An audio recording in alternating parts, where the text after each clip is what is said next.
Today we're going to be talking about general administrative virtual assistants that can also be your personal virtual assistant. A general administrative person is usually working with the manager or the owner of a company, and they can do so much for you. Usually you want them extremely detailed depending on what you're going to have them do. This goes to any industry. If you're doing social media, what did this post get in terms of interactions? What did this video get in terms of views, comments, saves, shares? The general admin can go in and get your analytics, take that information and bring it back to you, and then from there you can make decisions from it. Yeah.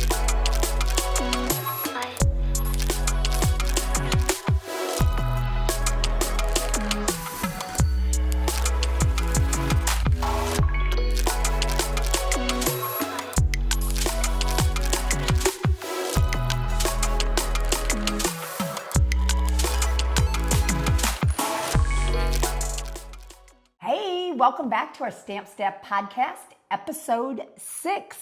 And today we're going to be talking about general administrative virtual assistants that can also be your personal virtual assistant.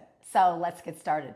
What can a general administrative virtual assistant do for any business owner? I mean, everything from email to paperwork to data entry, documents, a little bit of customer service maybe, email marketing back to them, etc. Probably not on the phone because they're usually a very detailed person. That would kind of not really work on the phone necessarily, unless you kind of lean that way. But you can find some for it. Bookkeeping, so basic stuff. If you have an Airbnb, end of year, you've got to turn the stuff in to your expenses, how much you paid for cleaning, how much you paid for electric. That's a big one where people should be using the virtual assistant because your accountant probably charging you $500 an hour. So if you can pay a virtual assistant to do that and then send it to them, like just think of what you save, because that's probably 6-7 hours of work. So just anything with that, reports, any reports that are happening. If we're running a Facebook remarketing, how much have we spent? How many clicks did we get? You want to see that for them, and they gather that for us. If we have a real estate industry and we're having showings, how many showings have we had and what was the feedback on it? They come back to us and said, hey, we've had 6 showings this week. 2 of them said they're going to submit offers. We haven't got the offers. Or if we've got offers, they organize the offers for us. So it's a large variety of what you can choose to use them for. Hiring somebody virtually, a staffing, whatever you want to call it, is buying your time. Yeah, and how much is your time worth? So a general administrative person is usually working with the manager or the owner of a company, and they can do so much for you. Like Mark said, light phones, usually they can absolutely do.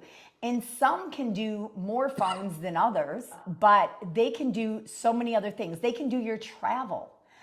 Airbnbs and VRBO and other management of properties, absolutely. If you train them on that, they're usually more detailed people that can do that. If you're running getting back to inquiries on your Airbnb or questions, or working with contractors, working with cleaners, electricians, and plumbers, they can actually put your list together. They can research things for you. So anything that you need researched in your business and you say, hey, can you go to Google or to YouTube and research whatever it is and put together a report for me of what you find out? Okay, they can do that. They should be the ones that are really reading and responding to your emails. And then what they can do is, if it's something that is important that you personally respond to, they put it in different types of files. Okay, so they're going to put spam into spam files. They're going to put in things that you need to respond to within the day or maybe within the week. Any type of task coordination, or like Mark said, bookkeeping, light bookkeeping, putting reports together, any type of detailed report. So in an administrative assistant, usually you want them extremely detailed depending on what you're going to have them do. Yeah, so think about it, because this goes to any industry in. Everybody has some type of social media. What did this post get in terms of interactions? What did this video get in terms of views, comments, saves, shares?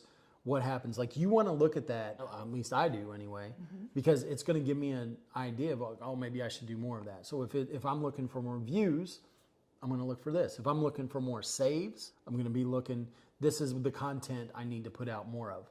And then I can take it back to my team. Well, the general admin can go in and get your analytics, whether it's a video, whether it's a carousel, whether it's a post, an email. What was your open rate on the email? You know, if you're in email marketing and you send out 1,000 and your open rate's 18%. Okay, is that good or bad compared to last week? Well, if you haven't tracked it, because I know you're probably not going to track it, so you would have an admin go in there, take that information and bring it back to you, and then from there you can make decisions from it. Yeah, they can help you with your transaction coordination, calling or emailing, for example, a lender, getting information that a lender may need, or a title company. They can have that conversation in emails back and forth. They're usually ones that can communicate well written, so that they don't know that they're necessarily from a different country. And there are a lot of people out there and a lot of virtual assistants that are very good general administrative, but those people are not the same as getting on the phone and customer service or inside sales. That's not the same personality. From your data entry to your bookkeeping to your travel arrangements to your email management to your analytics, research and development. Even if you don't have like a customer service and database entry type of person, they actually can be your database. They can help you with your database and making sure that people are following up and making sure that sales agents or whoever's supposed to input notes and things like that. If you don't have a customer service person, this person can do your data entry. So let's say you have an inside sales agent that is also doing some customer service. Usually that person is not going to be really good with the details. So this person could interact with your database management. Yeah, it's just to help them. I mean, the big thing is the cost. So for you to hire somebody locally, as you know, it's going to cost you more and more than what it did just 2 years ago. And then from there, you're going to pay employment tax. Plus, you have to have a space for them. So you're finding more and more people going overseas and doing it virtually to it, because literally they can do everything the same thing and maybe even a little bit better. What we're finding is the local admin assistants are now becoming higher paid, and they're taking higher executive assistants now. Yeah. And so you're going to pay for that. And they can make doctor's appointments for you. And like I said, they can, manage properties for you. They can manage people for you. If you are a busy mom or a busy dad and you have a lot of personal things that need to be handled, they can be doing all of those things for you. So the first thing that you want to do is you want to figure out what is the job responsibilities of this administrative person. What can you give away? So whatever the cost is, $9, $10, $11 an hour, like, why are you doing that? Right. Like, I mean, in the beginning you do it because you're not bringing any revenue, but now you're bringing in revenue. So you want to give away these tasks. You don't want to give away the high paying tasks. You want to give away the less expensive tasks that you can hire somebody to do. A lot of the time people wake up in the morning, they look at their email and they let their email run their day. And that's what you don't want to do. So this person is saving you so much time because they're the ones that are looking at your email and figuring out what is important. I mean, we do everything. So a couple years ago, we were at an event. We took your coaching members out, and we were in Celebration, Florida. And it was a group of probably 40. You'd be surprised how hard it is to find a restaurant that can seat 40 people, like, in a party. Yeah. On a Friday night. It was on a Friday night, so that's a little bit different. But like, there's just not a lot of restaurants built that way. So are you going to go spend that time calling around to figure out in Celebration, Florida, which restaurant can take a party of 40? Yeah. And so that's just an example of things that they can do to help you save time. Well, an example, if you are managing properties or you're doing Airbnbs or VRBOs and you need an electrician and you don't have one, they can call a lot of different companies to schedule appointments to see how much something's going to cost. Same with plumbing or anything. Let's say you need your something hooked up, like your internet or your TV or anything, they can do that. If you're running a rental property and with short-term rental property, what are the questions? What's the Wi-Fi password? You get the same questions. How do I open the door? How do I lock the door? It's just time consuming. They can go in there, yeah, you press the red button. That's the picture of the lock to lock it. To Wi-Fi, it's 1, 2, 3, whatever. They can give that to you. So they can go in there and help you with that stuff as well. And, booking reservations. So the first thing that you need to do is you need to figure out what can a general administrative do for you, and what personal things and business things can they do so that you can focus on money producing activities, training, hiring, marketing, sales, whatever that is.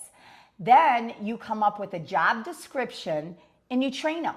And the best way to train a virtual assistant on stuff like this is actually recording yourself doing it. So if it's on a Zoom call or Loom or whatever it is, you record yourself doing it, and then you build a training library for them. When I talk to people that I coach and I ask them, they spend so much time in their emails and responding to emails. It's an hour, 2 to 3 hours per day.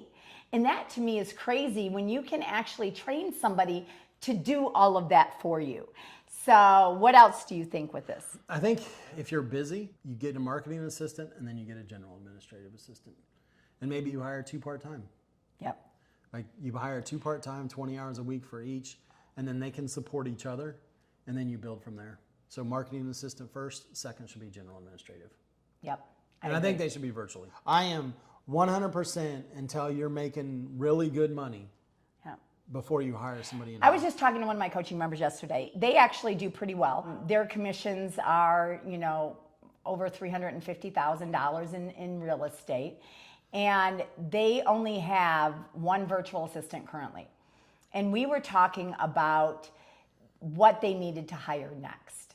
And it was a general administrative virtually, because if they get a in-house assistant, we figured out it's going to be about $50,000 to $60,000 per year. Easy. Okay. And that was really out of their budget for the profitability that they need to make to run as a business. You just said they make $350,000, and let's say it's $50,000. Yeah. That's over 15%. Right. For one person. 15%, that's 15% off the top line. Yeah. When you're looking at employees, you're looking at, usually to run a small business, all the employees should be about 12% of your income. Entire revenue. Of your revenue should be 12%. So just this one person, if they hired an administrative in-house, is going to be more than that. So really think about, what can you do virtually? What does a in-house person have to do? Do they have to be in-house? Is it better to pay $9 or $10 or $11 an hour as opposed to $20 or $25 an hour? So think about that, and you are going to be so surprised at how many things virtual assistants can do for you. And definitely think about a general administrative and personal assistant, and write down all the things that you're doing currently and that you really can train somebody else to do, and then look at hiring a general administrative virtual assistant. See you next time. Bye.